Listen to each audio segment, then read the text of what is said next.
Right, now I would like to invite Nick from Marken Limited to the stage, and we use a little bit of technology for that session because we have a conversation, or Nick will have a conversation with Sébastien Bazin from Accor. He's chairman and CEO of Accor. Nick, your stage, please. Thank you very much, Martin, and good afternoon, ladies and gentlemen. It's great to be back in Russelkheimer once more. Enjoy a bit of warm weather, which if you live in London, you don't get much of. I'm sure Sébastien doesn't get much of it in Paris either. But I'd like to welcome the chairman and CEO of Accor live from Paris, Sébastien Bazin. Bienvenue, Sébastien. Salut Nick, tu vas bien? How are you? Very well, thank you, very well. So I'm here, you obviously can't see them, but there's a couple of hundred people that have gathered here. It's just close friends, so we're going to keep it, fairly straightforward, but I know you're tight on time. We've got about 20 minutes. And I thought I'd ask, by way of opening, I mean, you've been at the helm of Accor now for 5 years. You've taken it from a group that was essentially probably best known for the economy segment, Ibis, Novotel, Mercure, of course you had Sofitel, and was pretty heavy on real estate, to one that's asset light and that's now has an extraordinary 38 brands. And I noticed you recently said that you've moved it from what you termed a hotel group to a holistic ecosystem of hospitality services. What do you mean? What do you mean when you say that? What have you done? Well, I think we've done quite a few things, and I can tell you it's not finished yet at all. I'm just starting with a diagnostic, and Nick, we discussed it at length over the last 6 years. We're not alone in this industry. We're actually competing with Marriott, Hilton, Hyatt, Jing Jiang of the world. But we're also competing with the Booking, Ctrip, Expedia, Airbnb of the world. So I first started with what is it we've done wrong? What is it we should be shifting to? And is it enough? So all the things you talked about, which is going asset light, that was indispensable. Going into a broader segmentation, that was also indispensable to basically go from loyal membership, from economy to mid-scale to upscale and to luxury. We moved into another 25 countries. We've expanded the network. We've expanded into the lifestyle segment. I think, changed the culture, which is the key here, which I want everybody to understand. We have been for so many years, all of us, extremely brand product centric. We should remain brand centric, but we should be moving away from product to be client centric. Client centric seems easy, but that means any decision you have to make, put yourself in the seat of your customer. What is it that he wants? Stop pushing on him what he doesn't want. So that journey is, I don't know, 2/3 behind me now. The 1/3 which is not behind me is what you touched upon, is the guys we're competing the most with are the new economy digital players. The one advantage they have on me, which is a key advantage, is they talk, or at least they contact their clients between 7 times a day if you Facebook, to probably, God knows, 15 times a week for Amazon. And I was talking, Nick, sorry to say that, but I guess I was watching the video on Alexa. There's one thing I want to say by watching it. Can we please, at least even if we address a device, say please or thank you? It's like talking to your dog. Clean my room, wake me up, bring me this. I hated it. I guess, and I hope our industry is not going to go into this non-personal relationship. It's a very dicey road. So put that aside. The level of interaction we have with our guests is not good enough because we only see them 3 or 4 times a year. We need to have an interaction with our guests, which is hopefully 3 times a month and maybe one day 2 times a week. You can only do that if you bring services, which is not a hotel bed and a bathroom, which means go into co-working, go into conciergerie, go into entertainment, go in many different device services in which you could be off service for a guest even though he's not traveling, or maybe he's traveling and staying at my next door competitor but he's going to need my digital concierge services. So it's really a matter of enlarging the net and increasing frequency with our client. Sébastien, one of the things that I've also heard you say is you're trying to move from being what you term hoteliers to what you termed, I think, ambassadors of experience. Now, everyone here is getting the same sort of message, and I'm sure we're going to hear it. We've heard it already today. It's all about the experience, and we have to offer experiential opportunities to consumers. You're putting the consumer at the center of this ecosystem that you're creating, and I want to touch on 2 points that you raised there, which is technology and loyalty a little later. But just let me ask you, where exactly are you on this journey of communicating? You're talking about how many times you can do it. You're communicating with a huge audience out there. How are you doing that? And how successful do you think you are at the moment? Well, I think it is the beginning of it. First, as I said to you, you have to move away from being transactional, functional, to being emotional and aspirational in terms of your relationship. Again, easy to say, tough to implement. Our route is simple, and maybe too simple, by the way. You can only give your client an experience if you start with your own hotel employees. Start with yourself first. Stop treating your employees as a number. They are a person. And I can tell you, an Accor, Novotel, or Fairmont employee in Sao Paulo has nothing to do in terms of culture with the same Novotel employee in Sao Paulo, or in Melbourne, or in Ras Al Khaimah. It's a different person, different culture, different education, different personality, different curiosity. Start with giving them power. Start to tell them that, I guess, they could dare telling the guests who they are. And it's called the Heartist Program. Each of our guys, they have a heart, they have generosity. Let them basically share it and express it. If they are good in their own positioning, then you start engaging with the guest. And then you basically need to hear what the guest wants to do and surprise him. You have the great benefit, Nick, in your conference. We have 2 of our best ambassadors addressing your audience either this morning or this afternoon tomorrow. Adrian Gardner from Mentis, he's an exceptional gentleman. He knows what it takes to basically go those game reserve in South Africa, how to basically mix together very eco-friendly, responsible environment, which gives them a hell of a time of an experience that they will never forget. You have then Rixos, which is with Feta Teminche. Rixos is all-inclusive, all-exclusive, giving a hell of an experience in Turkey and many other places. Take advantage of those 2 people. There's a lot to learn from them. But the difficulty with giving an experience to someone is you can't quantify it. And it probably takes some time for that person to say thank you. But I can guarantee you, people come back to a hotel because they like the people they've met with, they like the smile. They probably will not remember the price, but they remember the atmosphere, the climate, and the brand.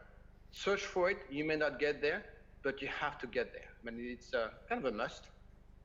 You're talking a lot about the importance, I think, of respect as central in terms of what you're doing. I mean, integrating the number of brands you've got, communicating with all those employees, as you say, the chap in Sao Paulo or the person here in Ras Al Khaimah, how do you send the message? I mean, are you trying to achieve a common culture across the organization, or are you saying actually we're going to empower everyone as long as they are truly hospitality professionals, and we know they say please and thank you, as you've just highlighted earlier, we're fairly certain that we can let them get on with their job. Is that what you're saying? Yeah, but I guess I was reflecting on your questions. Am I looking for common culture? Certainly not. Because that would be a lot of my people will have to renounce to who they are. And I'm telling you, South Africa has nothing to do with South America, little to do with Asia Pacific and Europe and America. So no, I don't want them to renounce to anything. I just want to make sure we have a common objective. So have a vision on where you basically first have a diagnostic on who you're competing with, and being strong is not good enough. You have to be the first move advantage, and you have to design the future. And we'll talk about it in a minute. When you have a diagnostic, you have a vision. Share your vision, make sure you communicate, you spend the time, and please empower people locally. 99% of the result of a hotel company in the hands of people in the hotels. We at the headquarters basically only spend money. We don't contribute much except technology and treasury, but let's realize it. We have 4,800 hotel general manager. They're doing 100% of basically what Accor is today. When you have a diagnostic, a shared vision, you empower people locally, then you basically have to give them a calendar, and you have to have conquest spirit. You don't ever transform a company if you don't give signs and proof to your employees that you're becoming stronger, bigger, more scalable, and they're so proud of it, which is why we made so many acquisitions the last 4 years, 6 billion plus on different brands, different countries, because people feel they're part of an adventure. And then when you do all those things, pride comes in, because each individual is an actor of his own life. It's not a spectator, and they belong to what could be the best hotel company.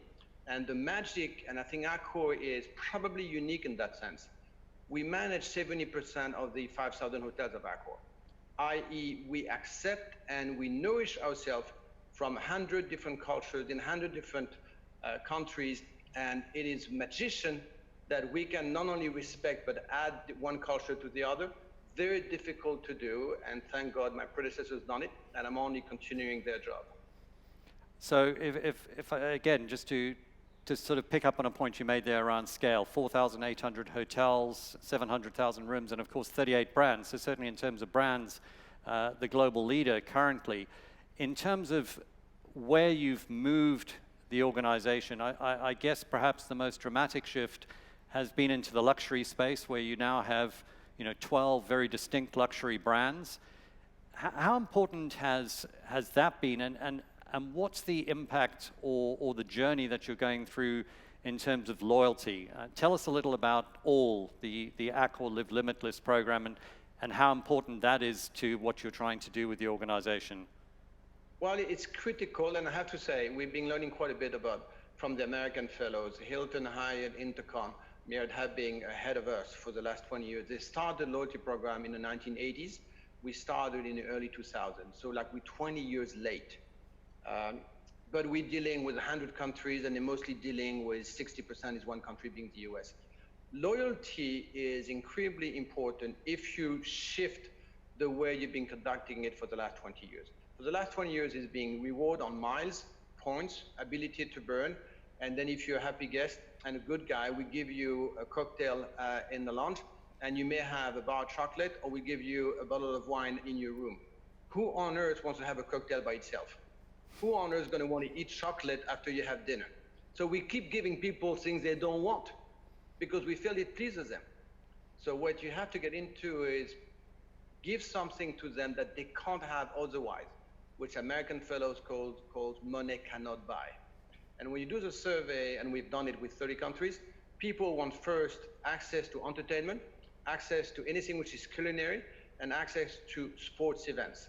So we've signed partnership with AHIC, IMG in America, Paris Saint-Germain, and we basically give access to, God knows, 60,000 tickets on concert, food festival, music festival, and then soccer game, and give them access to backstage, give them the chance to meet with the singers, with the players, and they're gonna talk about it because they felt you've done something for them and you've been listening to them. So Accor Live Limitless is a very powerful new program, really gonna be expanded in the 100 countries, and it's gonna be the new booking engine.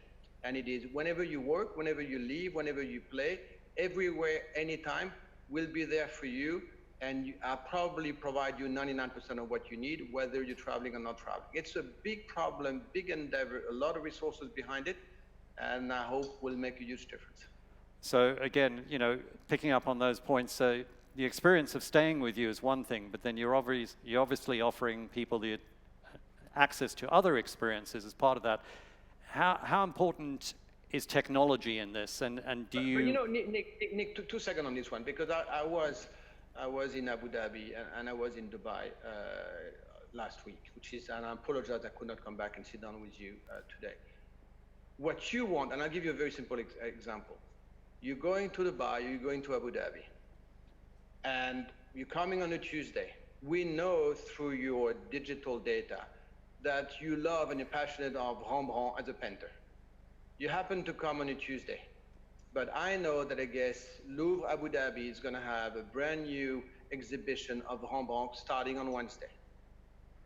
You would love me to tell you, sir, I know you're coming on Tuesday. Is there any way you can postpone your trip to Wednesday? Because we'll get you VIP tickets to the new Rembrandt exhibition was happening on that Wednesday night. You've never heard of Rembrandt being there for 3 weeks. The mere fact that you know about it, all of a sudden you appreciate that I guess we give you a notice and we give you access to that exhibition.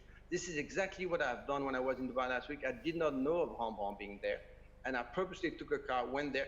This is what matters in terms of relationship. Talking about what matters, one of the things you've said is that you want to make the world a better place, which I think was said by a well-known pop star a few years ago as well. But specifically to go beyond just the guest. We talked about Adrian, or you just talked about Adrian, who's on stage tomorrow, and what he's done at Mantis. I mean, do you really think the hotel industry can actually make a difference, or is this just because we need to say it? I mean, do you really think? No. I think you can make a hell of a difference. There's two things you need to adjust and get better at. And Accor has been so keen on it for the last 20 years, no joke here. And we've been planting already 20 million trees over the last 12 years, as basically whenever you guys save your towel, we use less water, yes, detergent, yet less energy, and then by you reusing your own towel, every time you do, we plant a tree. But there's two aspects on which you have to make a great emphasis. One is food. Please make sure that I guess logistic, it has to be locally supplied. Because clearly it's going to be less carbon energies and less transportation. And that means you have to be closer to local communities. And two is real estate footprint, because you basically, with all those big buildings being erected, you have to be also carbon free and a clean energy. You can do it. All the technology permits you to do it. You just have to have a will, and you have to engage with those local communities and those local technologies. So we have 280 million clients coming to Accor every year.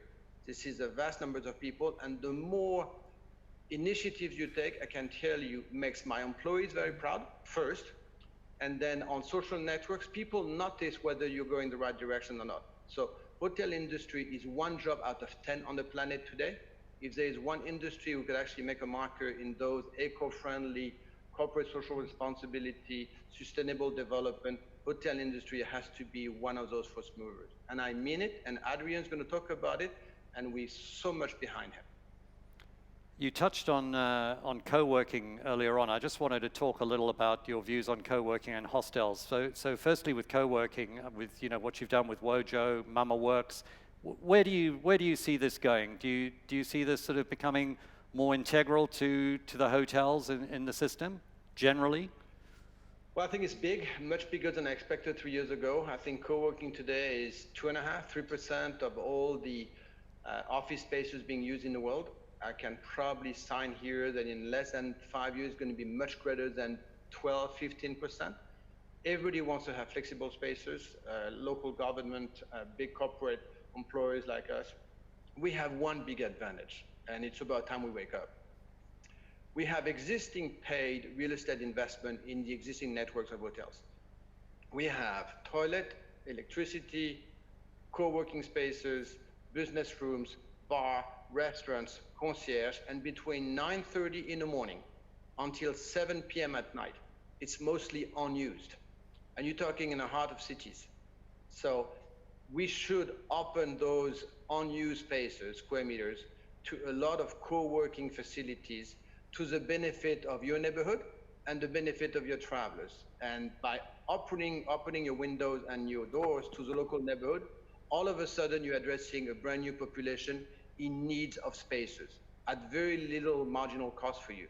So Wojo, which we started, which is the number 2 co-working network in France, we just announced a month ago that I guess we're going to be opening 1,200 of the Accor network in Europe to Wojo corners, Wojo spots, in which people are going to be on a subscription basis. You can go to those 1,200 hotels in Europe at any time of the day and use basically common facilities for you to work and access to Wi-Fi and everything. It is extremely important for the owners because that's added revenues, added profit, and it is extremely important for your travelers and corporate users because they make good use of what you offer them. So it is big, much bigger than expected. And a similar question just around hostels, which obviously with Joe and Joe, you call them houses. I mean, it feels a bit like where the budget hotel industry was in the early 80s, that it's on the cusp of really becoming more formalized and in some ways industrialized. Do you think the hostel industry is the next big thing? No, it's not going to be the next big thing, but it's one thing that hotel companies have to address better. We left Airbnb grow precisely because we did not have that offer. And Airbnb is a wonderful model. I said it for the last 6 years. They've been addressing much better pricing point, more local experience, and greater space. So either you decide you're not going to be able to respond, or you decide to basically roll your sleeves. And we've been innovating, and through the digital and growth disruption unit of Accor, we said let's launch a dedicated offer for those millennials Airbnb users, and basically built existing hostels with all the entertainment, with all the conciergerie, with all the security, without having to wait under the rain outside for the keys to be remitted to you, and address the $15 to $20 a bed. Stop selling a room, because if you're selling a room, the poor guy is alone and he's going to have to use 2 beds. So stop having all the partitionings, built it for them, and it's being launched with 750 beds exactly 3 weeks ago in Paris, and we booked for the next 6 months. And we're going to be deploying Joe and Joe all over the planet.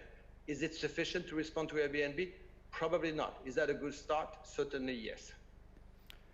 We're obviously in the Gulf. We're in the Middle East. I know you can't be with us, but I know you spend a lot of time out here. How would you sum up your views on the region at the moment? What would you focus on? What are the sort of highlights you'd outline? Well, I'm a big fan of the Middle East, and I go to the Middle East every 3 weeks. And as I told you, I was very close to you only 4 days ago. You just have to accept what's been happening for the last 12 months, which is a great amount of new supply, softer demand, even though traffic airline is increasing by 10%, but demand is exceeding, supply is exceeding.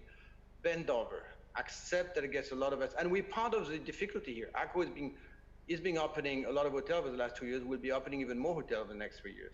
But the one thing I am fascinated about the Middle East as it stands today, and I really have to give you credit. Number one, the hubs, the quality of the airline traffic, whether it is to Abu Dhabi or to Doha or to Dubai, many other places, is growing. It is probably the most luxury, the best service ever rendered in any airport on the planet. And in terms of culinary, in terms of entertainment, in terms of museum, in terms of access to beaches, in terms of welcoming service, it is also one of the best of the planet. So all that oversupply hopefully is going to be swallowed over the next 18 to 24 months, but it will take another 18 to 24 months to basically accept all this new demand. And Dubai 2020 Expo will be a new marker. So no one's going to stop the growth of what's happening in the Middle East. And again, I know Saudi Arabia very well. We're going to be doubling from 50 hotels to another 100 hotels in the next 4 to 5 years. That country itself is going to be open to tourism. It's almost nothing today. And they have all the civilizations and geography and size and employee base to do it. So no, don't cut me short. As much as I am lucid that we, all the big American companies and Europe, having part of what we suffer from today. The one thing to add, Nick, to this is what intrigued me the most is you could dare in the Middle East a lot of innovations, go into a new lifestyle, 25 hours, Mama Shelter, Delano, Mondrian. Actually, there's enormous appetite from owners and appetite from guests to move away from commodity hotel spaces to go in something which is more fun, more surprising, more local. So let's be very cautious. It's not really an oversupply. There's going to be some winners in those new hotel-based offers. Sébastien, unfortunately, as always, we've come to the end of the session. I've got Gaurav and Feta waiting on the sidelines to to join me next on They're much stage. better than I am, Nick. Yeah, to give them the time because they're super good. Just one final thing. Is that your bicycle on the side there, or you Can you cycle? see it? Yeah, it's Harley Davidson made of 4 decades. 25% of the pieces are in the 1940s, 25% 1950s, 25% 60s, 70s. It actually works, but it's missing the forward brake. But it works. Well, be careful. Ladies and gentlemen, it just goes to say if you can all thank Sébastien Bazin for joining us. Thank you, Sébastien. Thank you.